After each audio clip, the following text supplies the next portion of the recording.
le pusimos el emblema de salvavidas, ¿sí? La careta salvavidas.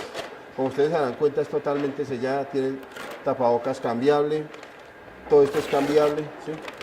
Se puede desarmar y se puede volver a armar. La lava uno, ¿sí? Y vuelve y la arma.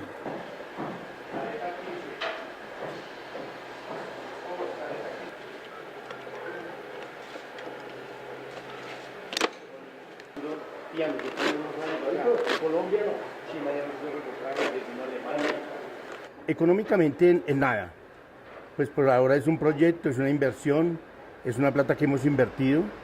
Estamos vendiéndole mucho a la gente del sector, a los taxistas, ellos pueden salir blindados, a las personas que están en centros médicos nos han pedido bastante, para Medellín se fueron 12 caretas ayer.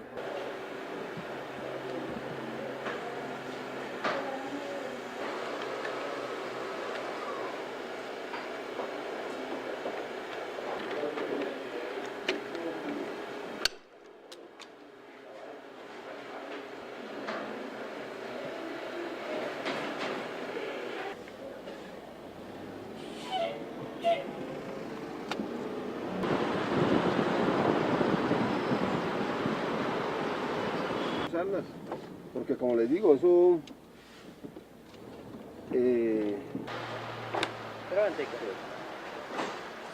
la careta salvavidas, ahí tiene su repuesto, tiene su desinfectante, todo. ¿Las tapas?